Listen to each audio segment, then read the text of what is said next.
how attachment, triangulation, intermittent reinforcement, trauma bonds, objectification, and family systems help explain why some relationship patterns continue long after the relationship ends. The psychology I break down doesn't excuse the behavior. Hopefully, the psychology explains the behavior.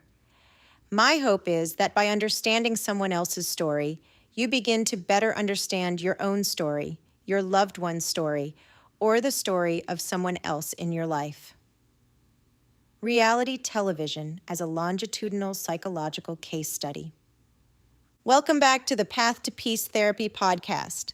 I'm Stephanie Buckley, an AMFT, ADHD, and OCD specialist, family systems coach, and host of the Reality Case Studies series, where we use publicly available stories to better understand psychology, relationships, neuroscience, attachment, and family systems.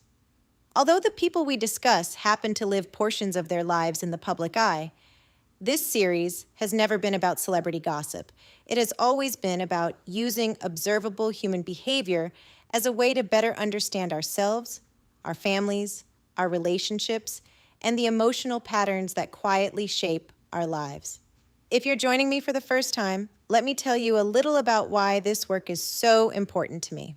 In my clinical practice, I work with individuals, couples, parents, adolescents, and young adults navigating ADHD, OCD, anxiety, depression, relationship conflict, executive functioning challenges, and major life transitions. Long before I became a therapist, however, I had already spent decades trying to understand the remarkable complexity of human behavior through my own family. My husband and our 23-year-old son both live with ADHD and OCD, although those conditions present differently in each of them. Watching two people I love experience the world through different nervous systems has given me an extraordinary appreciation for the ways biology, development, relationships, and environment continually interact throughout the lifespan. My clinical education gave me the language to explain what I had been witnessing for years, while my personal life continually reminds me that every diagnosis, every behavior, and every relationship ultimately involves real people trying to navigate extraordinarily complicated emotional worlds. One of the reasons I believe reality television has become such an extraordinary teaching tool is because it offers psychologists something we rarely have outside of longitudinal research or years of clinical work. Instead of observing people during a single 50-minute therapy session or reading about them in a research study, we often watch relationships unfold over many years.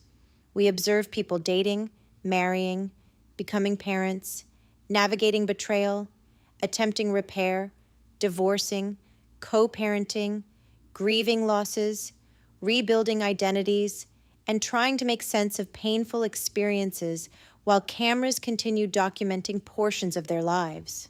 That longitudinal perspective allows us to study patterns rather than isolated moments.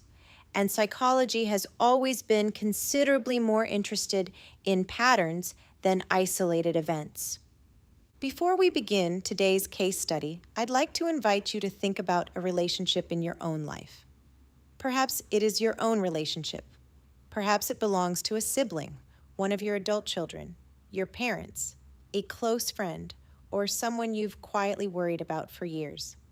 As you listen to today's episode, I encourage you to resist the temptation to become absorbed by individual arguments, individual betrayals, or individual apologies. Instead, begin observing the relationship the way a psychologist would. Ask yourself what patterns continue repeating across time. What happens after conflict occurs? What happens after trust has been broken? What happens after accountability is requested? Does meaningful behavioral change consistently follow those moments, or do familiar cycles quietly begin again? Does one partner become increasingly secure in expressing thoughts, emotions, and boundaries? Or do they gradually become more cautious about what they say, how they react, how they look, or whether they might unintentionally upset the other person? Those questions move us away from judgment and toward understanding, because patterns reveal far more about relationships than isolated moments ever can. As therapists, we are trained to think longitudinally because one event tells us remarkably little about how a relationship functions. One apology tells us very little. One betrayal tells us very little. One grand romantic gesture tells us very little. Even one breakup tells us relatively little. What becomes clinically meaningful is the sequence. What consistently happens after conflict? What happens after someone promises to change? What happens after forgiveness has been extended? Does the relationship demonstrate reflection, accountability, empathy, and sustained behavioral change? Or does it gradually reorganize itself around the same emotional patterns that existed before? Those recurring sequences often tell us far more about the emotional organization of a relationship than any single interaction ever could. Those same questions become equally important after relationships end. Many people assume that once two people separate or divorce, the emotional process ends alongside the romantic relationship. Bowen Family Systems Theory suggests something much more complex. Relationships may end legally, but emotional systems often continue functioning through children, extended family, mutual friendships, business relationships, financial obligations, professional connections, and shared social circles. One of Murray Bowen's most influential concepts, triangulation, describes what happens when anxiety between two people begins moving through a third person rather than being resolved directly between the original two. That third person may be a child, a sibling, a parent, a therapist, a friend, a coworker, a new romantic partner, or someone connected professionally to both individuals. Rather than resolving the original emotional tension, the system often redistributes that anxiety elsewhere in an effort to restore emotional equilibrium. That observation becomes especially relevant as we examine today's case study. Publicly, many viewers have watched Brittany Cartwright respond to reports regarding Jax Taylor's relationship with a woman who had previously worked as both of their publicists. Whether every detail discussed publicly is accurate is not the question that interests me most as a therapist.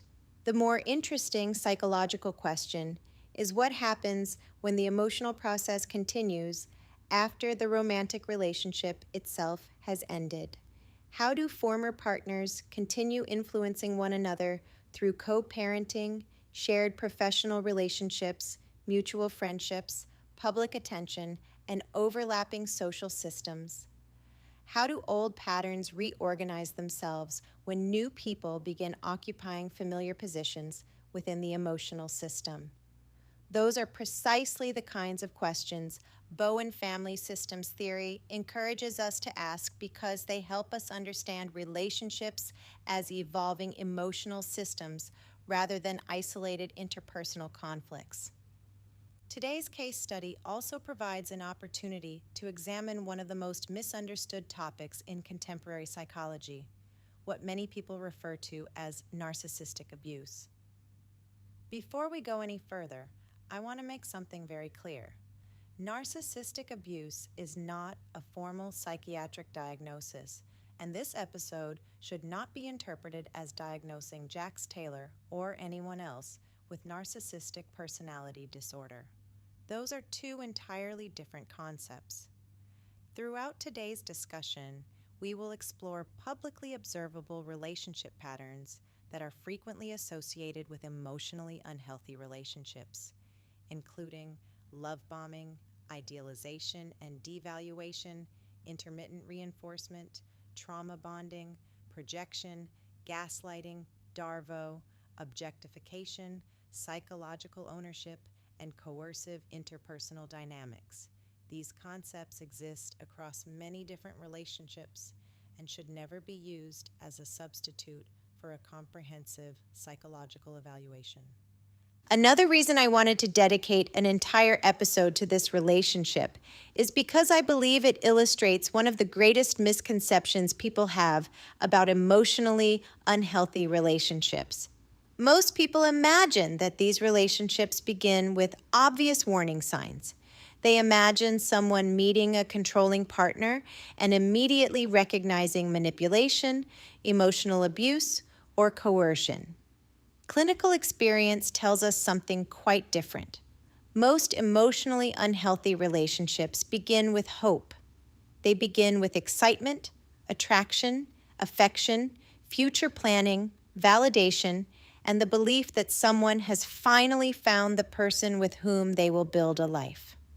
It is often only after attachment has deepened, identities have become intertwined, protective factors have changed, investments have accumulated, and the nervous system has adapted to the relationship, that unhealthy patterns gradually become easier to recognize. By then, leaving is rarely as psychologically simple as outside observers imagine. My hope is that by the end of today's episode, you won't simply understand the public relationship between Jax Taylor and Brittany Cartwright more clearly. My hope is that you'll begin looking at every relationship through a different lens. Instead of asking, who was right?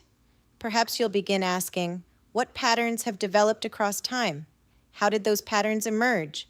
What psychological processes continue maintaining them? And what might those same patterns teach me about my own relationships? With that in mind, let's begin today's reality case study. Clinical psychology encourages us to think differently. Rather than asking why someone failed to recognize a problem early in the relationship, psychologists ask what information was actually available to them at each stage of the relationship's development. Human beings make decisions based upon the information they possess in the present, not the information they will eventually possess years later. That distinction may seem subtle, but it fundamentally changes how we understand relationships. It shifts us away from hindsight bias, the tendency to believe outcomes were more predictable after they have already occurred, and toward a more developmentally accurate understanding of how attachment, hope, identity, and emotional investment gradually unfold over time. The relationship between Jax Taylor and Brittany Cartwright illustrates this distinction remarkably well. If someone met the two of them during the earliest stages of their relationship, they likely would have seen a charismatic man pursuing a woman who appeared genuinely happy, excited about the future, and willing to leave Kentucky to begin building a new life in Los Angeles. From Brittany's perspective, she was not entering a relationship carrying years of observational data. She has publicly shared that she had never watched Vanderpump Rules before becoming involved with Jax.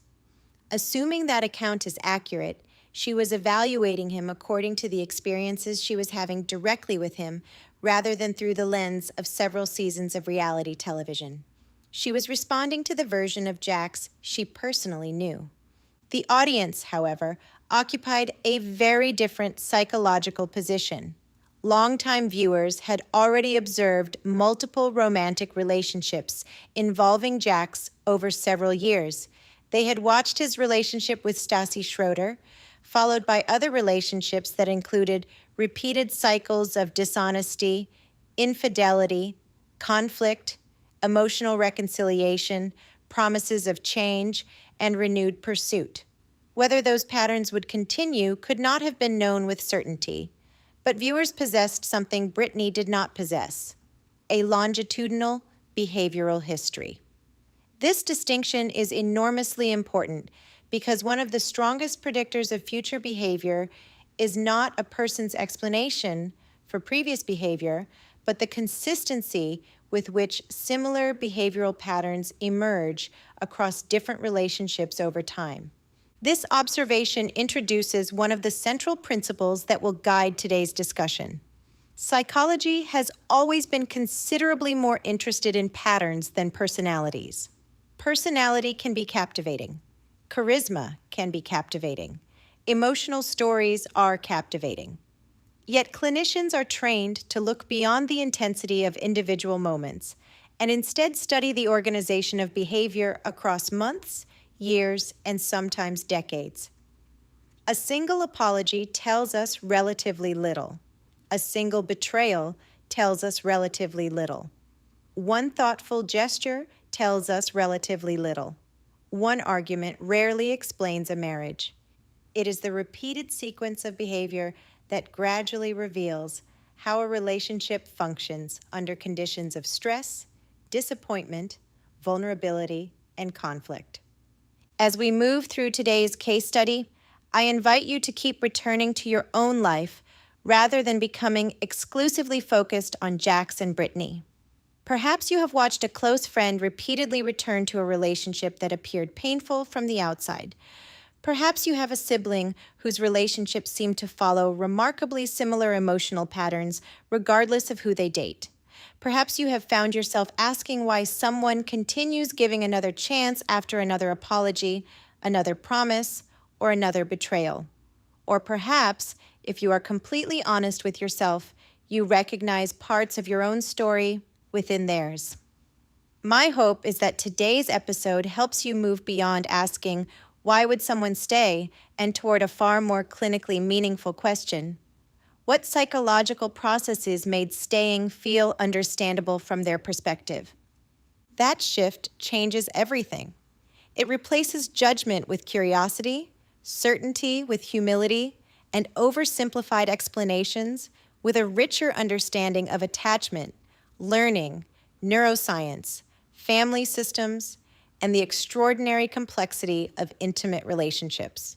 That is where psychology becomes most useful, because understanding the process is ultimately far more valuable than assigning blame. The relationship didn't begin where most people think it did. One of the greatest mistakes people make when trying to understand a relationship is assuming that it begins the moment two people meet. Developmental psychology suggests something quite different. Long before two individuals ever cross paths, each has already spent decades developing an internal blueprint for relationships. That blueprint is constructed through thousands of interactions with parents, siblings, grandparents, teachers, coaches, friends, and previous romantic partners. Every meaningful relationship leaves traces upon the nervous system. Those experiences gradually shape what psychologists refer to as internal working models, a concept developed by psychiatrist John Bowlby through attachment theory.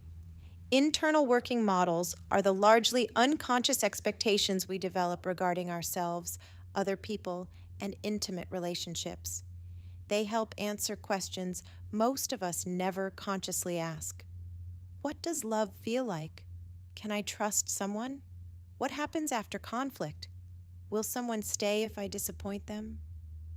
Am I worthy of being loved exactly as I am? Or must I earn love by accommodating the needs of someone else? These internal working models do not simply influence whom we choose to date. They influence what feels emotionally familiar. One of the most fascinating discoveries in developmental psychology is that familiarity and health are not necessarily the same thing. The nervous system is not constantly searching for the healthiest relationship. It is constantly searching for what it recognizes. That recognition may involve warmth and emotional security, or it may involve inconsistency, unpredictability, criticism, emotional distance, or chronic efforts to gain another person's approval. Familiarity often feels comfortable simply because the nervous system has practiced navigating those emotional experiences for years. This is one reason psychologists are careful not to describe relationship choices as simply good decisions or bad decisions. Relationships unfold within developmental histories that began long before two people ever met. That distinction is particularly important as we begin examining the relationship between Jax Taylor and Brittany Cartwright. Publicly, many people tell the story as though it began the day they met in Las Vegas. From a psychological perspective, however, the story began much earlier. Jax entered that relationship carrying the developmental experiences, attachment history, family dynamics, and relational patterns that had shaped his life long before cameras followed him. Brittany likewise entered the relationship carrying her own attachment experiences, family relationships, values, beliefs about love, and expectations regarding partnership. Neither individual entered the relationship as a blank slate. Every relationship represents the meeting of two developmental histories, two nervous systems, and two sets of relational expectations that gradually begin influencing one another from the very first interaction. This is also why it is important to distinguish between what Brittany knew and what longtime viewers already knew. Viewers who had followed Vanderpump Rules from the beginning had already observed years of Jax's relational behavior. They had watched his relationship with Stassi Schroeder, his repeated dishonesty surrounding infidelity, the emotional fallout that followed those betrayals, his relationships with Laura Lee, Carmen Dickman, and others, and a recurring pattern in which relational ruptures were followed by apologies, promises of change, and renewed pursuit. Whether those patterns would continue could not be known with certainty. Psychology does not predict individual futures with absolute precision. However, clinicians recognize that behavioral consistency across multiple relationships deserves careful attention. One of the strongest predictors of future interpersonal behavior is the presence of repeated relational patterns across time, particularly when those patterns emerge despite changes in partners and circumstances. Brittany, however, has publicly stated that she had never watched Vanderpump Rules before becoming involved with Jax. Assuming that account is accurate, she was not evaluating him through 6 seasons of previously observed relationship history. She was evaluating the man sitting across from her. The audience possessed years of longitudinal observation.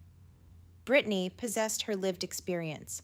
Those are fundamentally different sources of information, and recognizing that distinction allows us to replace hindsight with empathy.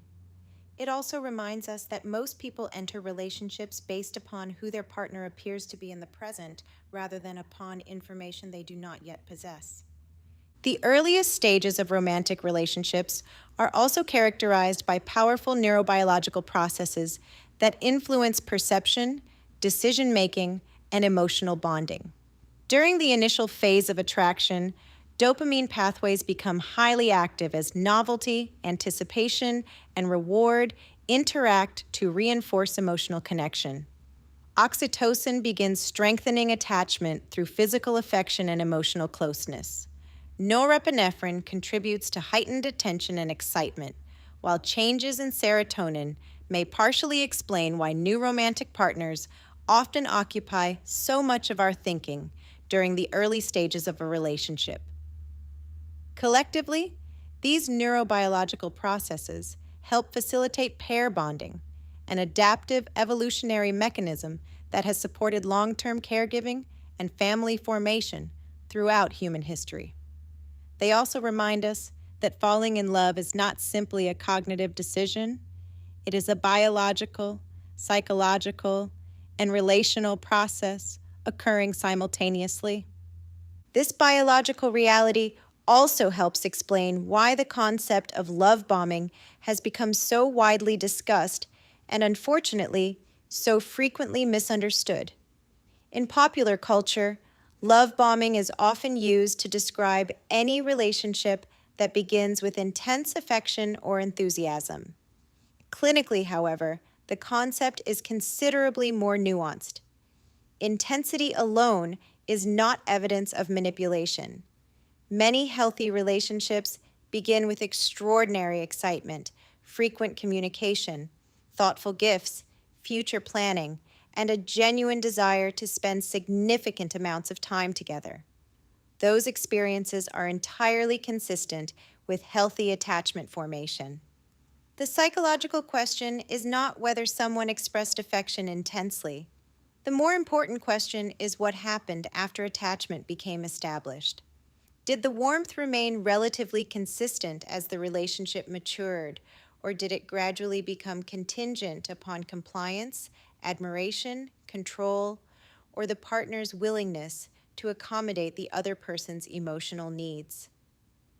That longitudinal perspective is what separates ordinary romantic excitement from interpersonal patterns that may eventually become emotionally unhealthy.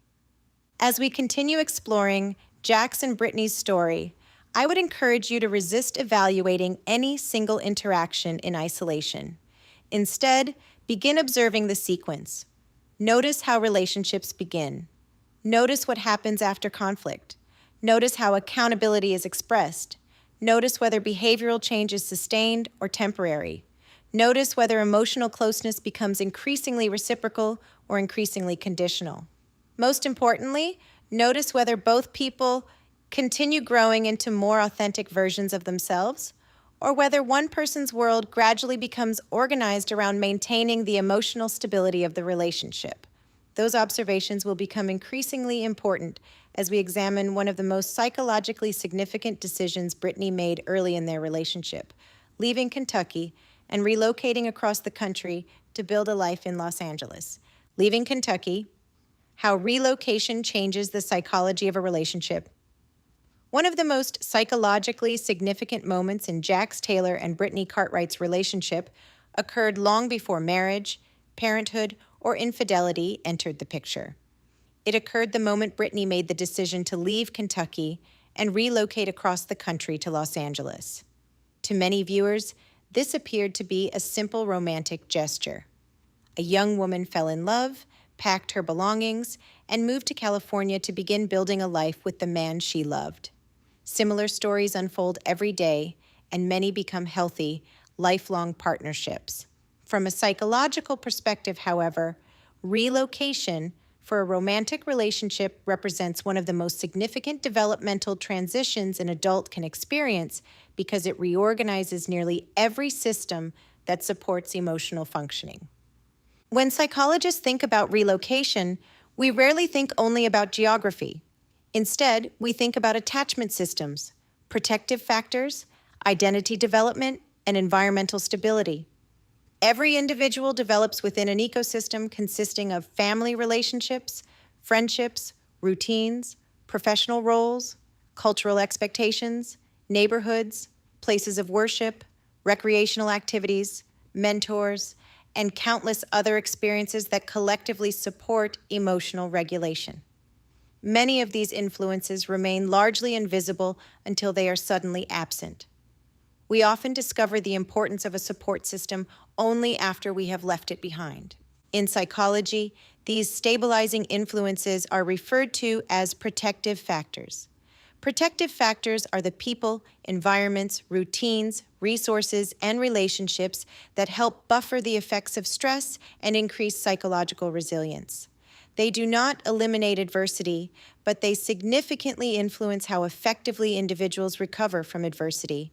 A supportive family member who answers the phone after a difficult day, lifelong friendships that provide perspective, familiar routines that create predictability, meaningful employment, financial independence, community involvement, spiritual practices, and a stable sense of identity all function as protective factors. Collectively, they help regulate the nervous system during periods of uncertainty. Before moving to Los Angeles, Brittany's life in Kentucky appeared to contain many of these protective factors. She lived near her family. She maintained long-standing friendships. She understood the culture in which she had grown up. She knew where she belonged socially, emotionally, and geographically. If she experienced conflict in a romantic relationship, she also had immediate access to multiple sources of emotional support independent of that relationship. Family members could provide perspective, friends could offer encouragement, familiar surroundings could restore a sense of stability. Her identity existed independently from any one romantic partner because it had been developed within a much broader relational network. When she relocated to California, those protective factors necessarily changed. That does not mean they disappeared entirely, nor does it mean the move itself was unhealthy. Thousands of couples relocate every year to pursue careers, marriages, military assignments, graduate school, or opportunities that ultimately strengthen their relationships. The psychological significance lies not in the relocation itself, but in the degree to which the relationship begins replacing the broader support system that previously existed. After Brittany moved, Jax naturally became more than her boyfriend. He also became her primary connection to Los Angeles, her introduction to new friendships, her gateway into reality television, her guide to an unfamiliar city, and increasingly, one of her primary attachment figures. As more aspects of daily life became organized around that relationship, the emotional consequences of relational conflict also became substantially greater. Attachment theory helps explain why this transition matters so much. John Bowlby proposed that attachment figures serve as secure bases, relationships from which individuals explore the world and to which they return during periods of stress. During childhood, those attachment figures are usually parents or primary caregivers. During adulthood, romantic partners frequently become primary attachment figures. Under ordinary circumstances, this developmental transition is healthy. The challenge arises when multiple attachment needs become concentrated within one relationship while alternative sources of emotional regulation gradually diminish. The partner is no longer simply the person you love. They also become the person who introduced you to your community, your friendships, your professional opportunities, and your daily life.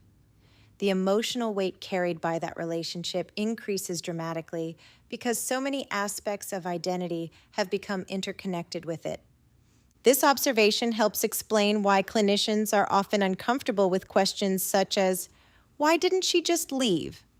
That question assumes that leaving consists of ending one relationship.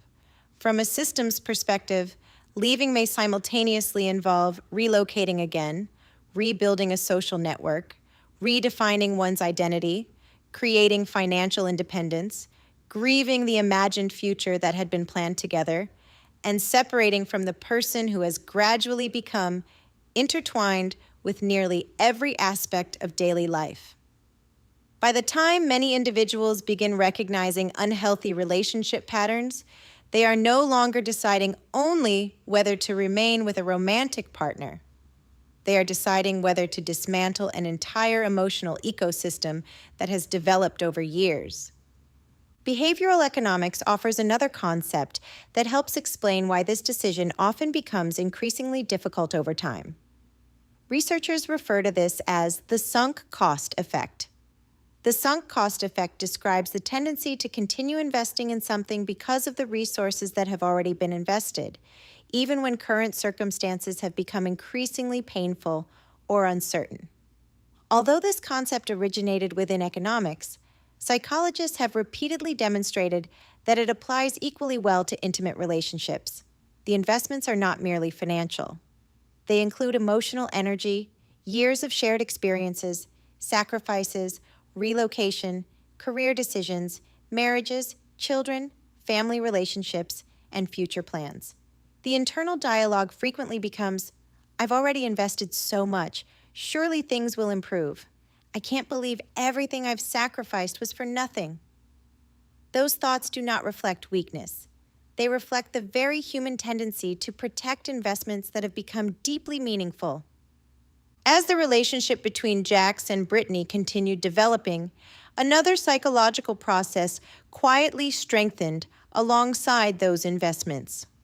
Attachment gradually extended beyond the relationship itself and became attached to an imagined future. One of the most elegant contributions of attachment theory is the recognition that people rarely attach only to another person. They also become attached to shared dreams, anticipated milestones, imagined children, future holidays, future homes, anniversaries not yet celebrated, and an identity they expect to inhabit together. When relationships begin deteriorating, individuals often grieve not only the relationship that currently exists, but also the future they sincerely believed they were creating. Therapists witness this repeatedly following divorce.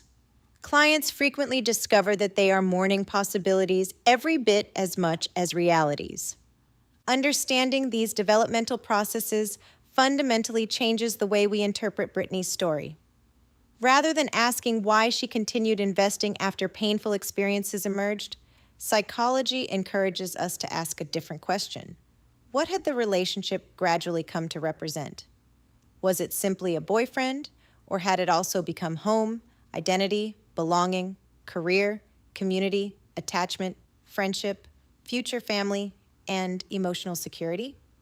Once we appreciate how many developmental systems become reorganized when someone relocates for love, we begin recognizing that leaving is rarely about ending a relationship alone. More often, it involves rebuilding an entire life. That distinction becomes increasingly important as we examine the next phase of their relationship, where attachment deepened further and several behavioral patterns began emerging that many viewers now recognize only with the benefit of hindsight. Love bombing, idealization, and why it doesn't feel like manipulation in the beginning. The distinction emerges not during the honeymoon phase, but after attachment has become established. In healthy relationships, affection remains relatively stable as the relationship matures. Partners gradually learn about one another's imperfections, disagreements naturally arise, boundaries are negotiated, and both individuals retain the freedom to continue developing as separate people while remaining emotionally connected. Healthy love becomes increasingly reciprocal, predictable, and emotionally secure. When clinicians discuss love bombing within the context of emotionally unhealthy relationships, they are describing something different. They are referring to a pattern in which extraordinary affection, attention, admiration, or future promises function to accelerate attachment before a partner has sufficient time or information to accurately evaluate the relationship. Once that attachment has become firmly established, the relational dynamic may begin changing in ways that are often subtle at first, but increasingly significant over time. This distinction helps explain why so many people later say, "The person I fell in love with completely disappeared." From their perspective, that statement often feels literally true because the relationship they initially experienced felt profoundly different from the one that developed months or years later. Whether this reflects intentional manipulation, emotional immaturity, insecure attachment, personality structure, or some combination of psychological factors depends upon the individual relationship and cannot be determined from television alone. Nevertheless, clinicians pay close attention whenever idealization is followed by a gradual shift toward criticism, control, unpredictability, emotional withdrawal, or repeated cycles of rupture and reconciliation. It is the pattern, not the intensity, that becomes psychologically meaningful. When Brittany met Jax, viewers watched a relationship that appeared exciting, affectionate, and full of possibility.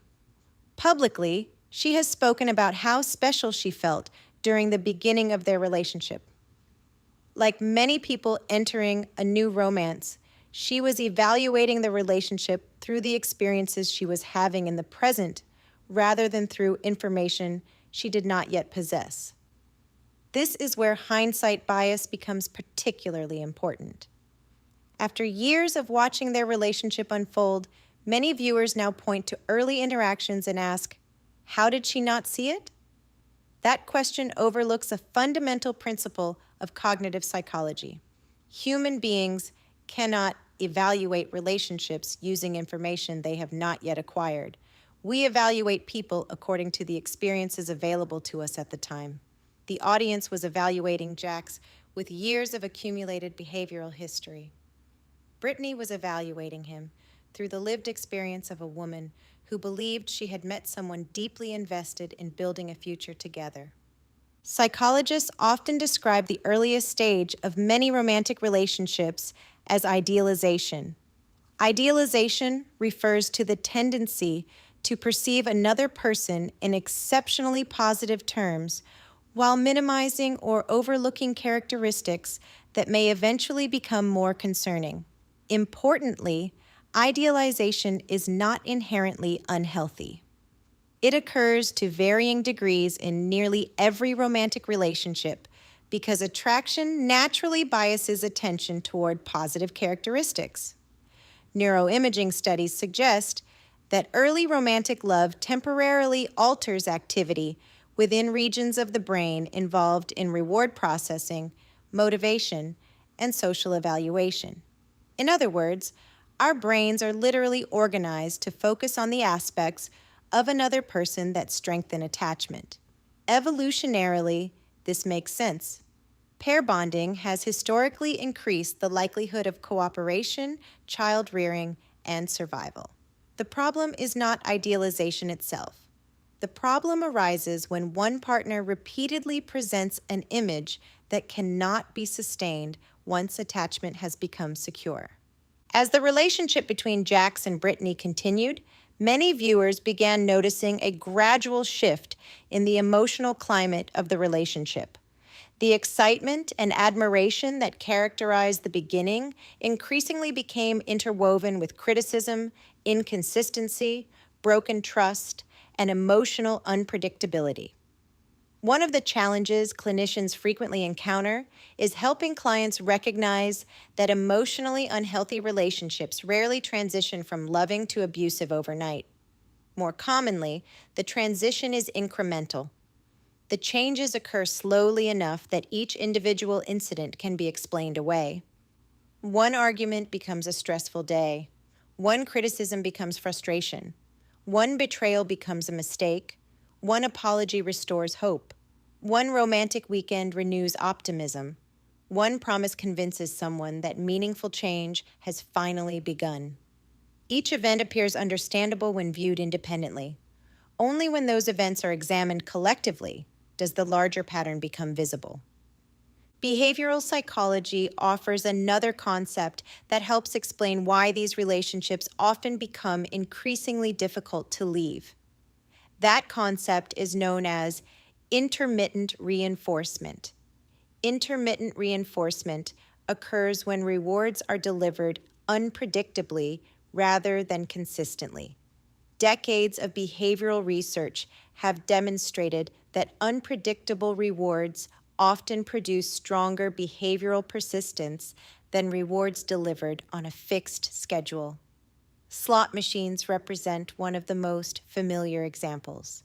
A person never knows exactly when the next reward will arrive, and that uncertainty itself strengthens continued engagement. Human relationships are, of course, far more complex than behavioral experiments, yet the underlying learning principle remains relevant. When affection, reassurance, apologies, validation, and emotional closeness become unpredictable, the nervous system often becomes increasingly attentive to the possibility that the relationship may once again return to the loving version experienced during the beginning. Hope itself becomes reinforced. This helps explain why outsiders often underestimate how psychologically compelling these relationships can become. Friends and family frequently observe only the painful moments and understandably ask why someone continues returning. The individual inside the relationship, however, is remembering something else as well. They remember the extraordinary beginning. They remember how safe, loved, admired, or chosen they once felt. They remember the promises that were made, the future they imagined, and the version of the relationship that continues feeling emotionally possible. They are not simply attached to the relationship that currently exists. They are often attached to the relationship they continue hoping will return. This is one of the reasons therapists exercise considerable caution before offering simplistic advice. Telling someone to just leave often overlooks the profound attachment processes, learning histories, neurobiology, emotional investments, and developmental experiences that have become woven into the relationship over time. Understanding those processes does not minimize accountability for harmful behavior. It helps explain why emotionally unhealthy relationships are so often experienced as psychologically confusing from the inside while appearing obvious from the outside. As we continue examining Jax and Brittany's relationship, we begin seeing another important psychological process emerge. The relationship gradually shifts from one centered primarily on emotional connection to one in which Brittany's appearance, body, and identity increasingly become topics of evaluation, criticism, and control. Understanding that transition requires us to examine the psychology of objectification, psychological ownership, and the ways repeated comments about another person's body can gradually influence identity, self-worth, and autonomy. I believe that may be one of the most psychologically significant themes in their entire relationship. Objectification, psychological ownership, and when love becomes conditional. One of the most psychologically significant shifts in the relationship between Jax Taylor and Brittany Cartwright did not occur during an argument, an affair, or even their eventual separation.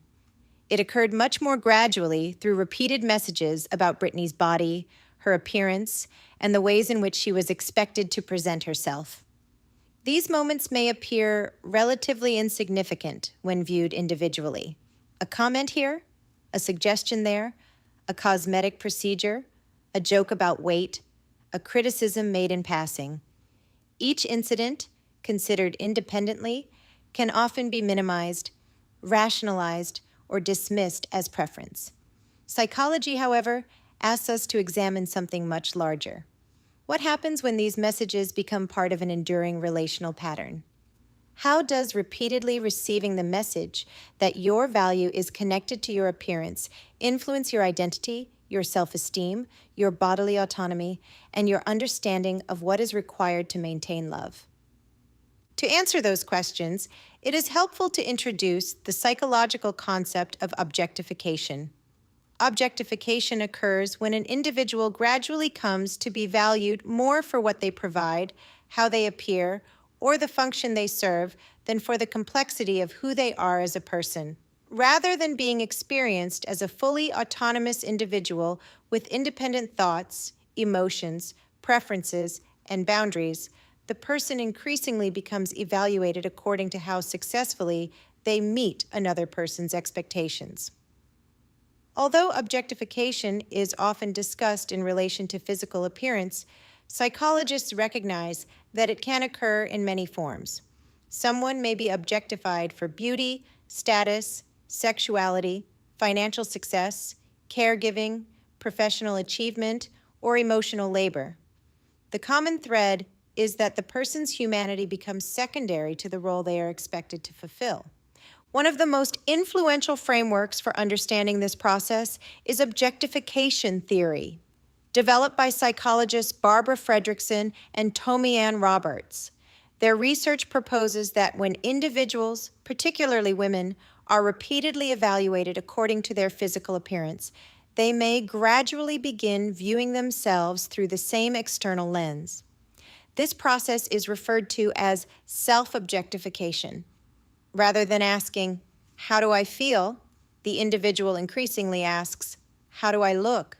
Rather than evaluating experiences according to comfort, health, authenticity, or personal values, attention becomes increasingly directed toward how one's body is being observed, judged, or evaluated by others. Over time, this shift in attention has been associated with increased body dissatisfaction, anxiety, shame, depressive symptoms, disordered eating, diminished awareness of internal bodily experiences, and reductions in overall psychological well-being. As many viewers of Vanderpump Rules will remember, one of the earliest examples involved Brittany's breast augmentation after moving to Los Angeles. Publicly, Jax discussed paying for the surgery, and there were moments on the show in which he referred to Brittany's breasts in language, suggesting that they belonged to him because he had paid for them. That distinction deserves careful psychological consideration because it introduces another concept known as psychological ownership. Psychological ownership refers to the subjective feeling that something belongs to us, regardless of whether legal ownership actually exists. Under healthy circumstances, psychological ownership contributes to responsibility, stewardship, and investment. We speak about my home, my business, my team, or my community, and those experiences often increase care and commitment. Difficulties emerge when psychological ownership extends from possessions to people. Healthy, intimate relationships recognize that partners influence one another, support one another, and sometimes even make significant financial sacrifices for one another. None of those realities transfer ownership over another person's body or autonomy. Healthy love recognizes that generosity does not create entitlement. Paying for something does not create authority over another person's physical body. This distinction becomes particularly important because bodily autonomy is one of the foundational principles of healthy adult relationships. Bodily autonomy refers to each person's fundamental right to make decisions regarding their own body without coercion, intimidation, or the expectation that another person has earned authority over those decisions. Partners may certainly express preferences. Couples routinely discuss appearance, health, attraction, and lifestyle. Healthy relationships allow those conversations to occur with mutual respect, curiosity, and recognition that each individual ultimately retains agency over their own body. Problems begin emerging when financial investment, emotional pressure, repeated criticism, or conditional approval gradually transforms preference into expectation. One of the reasons these dynamics are often difficult to recognize while living inside the relationship is that they rarely begin with overt control. More commonly, they unfold incrementally. A compliment becomes a suggestion becomes a preference becomes an expectation gradually becomes a condition that feels increasingly necessary to preserve harmony within the relationship. Because each step appears only slightly different from the previous one, the overall progression often remains remarkably difficult to appreciate until much later. This gradual escalation reflects what psychologists sometimes describe as the foot in the door phenomenon, a well-established finding within social psychology, demonstrating that individuals are often more likely to accept larger requests after first agreeing to smaller ones. While this principle has been studied extensively in many contexts, it also provides a useful framework for understanding how relational expectations can slowly expand over time.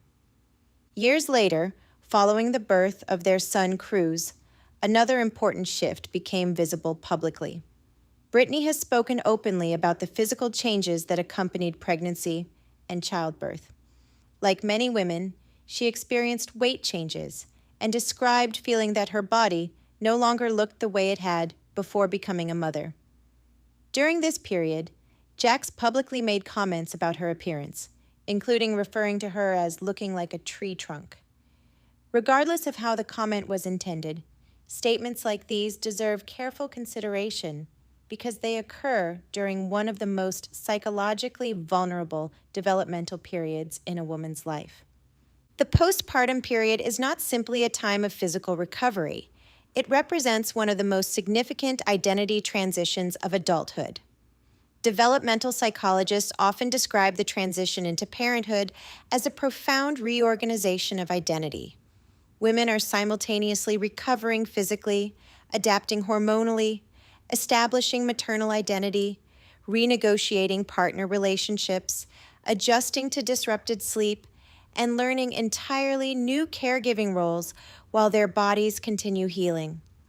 Research consistently demonstrates elevated vulnerability to postpartum depression, postpartum anxiety, body image disturbance, and reductions in self-esteem during this period.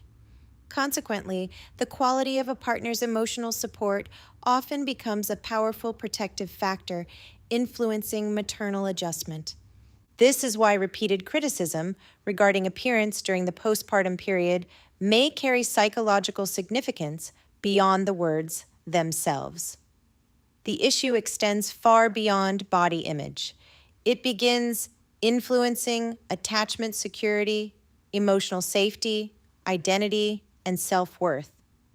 If a woman repeatedly receives the message that love, affection, attraction, or approval depend upon maintaining a particular appearance, she may gradually begin organizing increasing portions of her emotional life around avoiding criticism rather than experiencing authentic connection. That shift is extraordinarily important because healthy, intimate relationships provide emotional safety during periods of vulnerability. They become places where imperfections, developmental transitions, illness, aging, and bodily change are met with compassion rather than conditions. When we examine Brittany's later decision to reduce her breast size and remove the implants that had been placed years earlier, the surgery can be understood from multiple psychological perspectives. Medically, women choose implant removal for many legitimate reasons, including physical discomfort and health concerns. Psychologically, however, the decision may also symbolize something profoundly meaningful. It can represent the reclamation of bodily autonomy, the reestablishment of personal agency, and the opportunity to redefine one's relationship with one's own body, independent of expectations that may have shaped earlier chapters of life. Whether Brittany experienced her decision in exactly those terms is something only she could fully describe. Nevertheless, the symbolism is psychologically compelling because it illustrates a developmental movement from adaptation toward autonomy, from external evaluation toward internal choice, and from living according to another person's expectations toward rediscovering one's own. As we come to the end of part 1 of Beyond the Breakup, I hope one thing has become increasingly clear. Emotionally unhealthy relationships rarely begin looking emotionally unhealthy. They often begin with excitement. They begin with chemistry. They begin with hope. They begin with extraordinary attention, affection, and the belief that you have finally found someone who truly sees you. Over time, however, those early experiences can gradually give way to patterns that are much more difficult to recognize while living inside them than they are to identify from the outside looking in. Today, in part 1, we explored attachment theory, love bombing, intermittent reinforcement, Bowen Family Systems Theory, objectification, psychological ownership, and why protective factors matter so much when someone leaves their family, community, and support system to begin a new life with a romantic partner. We also examined one of the most important principles in all of psychology. Patterns matter more than isolated events. Anyone can have a bad day. Anyone can make a mistake. Psychology has never been interested in explaining a single moment. It has always been interested in understanding the patterns that develop over months, years, and sometimes decades. But there is one question we have not answered yet.